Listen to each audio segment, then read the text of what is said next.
Et salut, je m'appelle Wivine Dussoulier, je suis herboriste depuis 2008, agronome et prof en ligne d'herboristerie de phytothérapie. Aujourd'hui, on va parler du déodorant fait maison, d'un déodorant naturel bio qui est fabriqué avec de l'huile essentielle de géranium.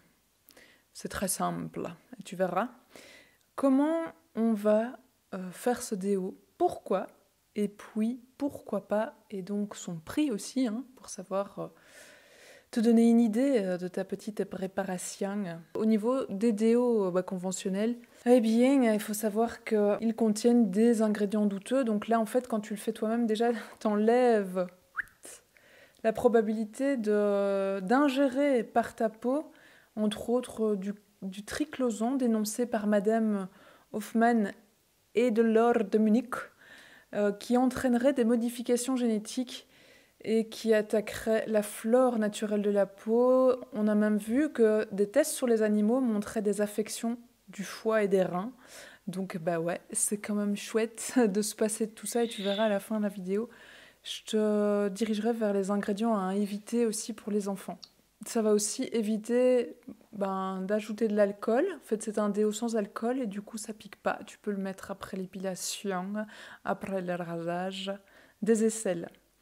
Donc, comment on va faire? C'est très simple. On va mélanger dans un flacon compte-gouttes de l'huile végétale et de l'huile essentielle. L'huile essentielle de géranium, ici j'ai utilisé l'huile essentielle de géranium bourbon, mais tu peux utiliser l'huile essentielle de géranium rosa, ça a une différence au niveau de l'odeur. Eh bien, en fait, elle est antibactérienne. Et qu'est-ce qui crée l'odeur de la transpiration? C'est les bactéries. Du coup, tu vois, quand on va décapiter les bactéries, voilà, elles sentent plus. Et en plus, au-delà de ça, on va les parfumer avec notre huile essentielle. C'est parfumé, c'est un petit peu, on va pas dire la rose, on n'ira pas jusque-là, mais quand même, c'est des notes fleuries. Le déo, en moyenne, va tenir, en fonction de tes occupations, en fonction de tes habitudes et de ton mode de transpiration, jusqu'à 8 heures, en fait, tu vois. Donc, franchement, c'est du tout confort. On ne va pas l'utiliser quand on est enceinte, pendant les 3 premiers mois. Donc, comment j'ai fait ici pour faire ce déo qui, pour finir, coûte moins cher qu'un déo chimique, à partir du moment où tu as le matériel à la maison. Ici, j'ai utilisé l'huile végétale de sésame, 10 ml d'huile végétale, tu as les petits flacons gobelets, et 3 ml, c'est plus ou moins 60 gouttes d'huile essentielle. Tu vas mettre ça dans un flacon à pipette, et puis tu prélèves, tu vois.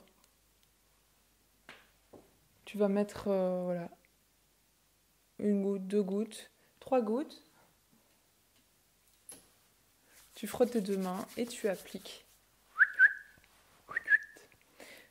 Voilà, je peux te dire que ton entourage, s'il aime l'odeur de géranium, il va vraiment te sniffer, vraiment, tellement c'est agréable. Je te mettrai dans la barre de description en dessous une étude qui date du 10 septembre 2021 qui va aller catégoriser les ingrédients à éviter dans les bains moussants pour les enfants, mais c'est des ingrédients qu'on va retrouver un peu dans toutes les cosmétiques.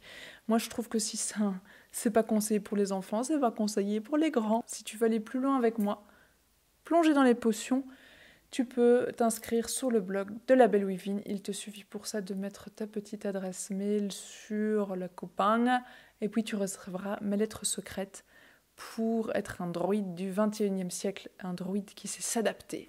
Allez, ciao!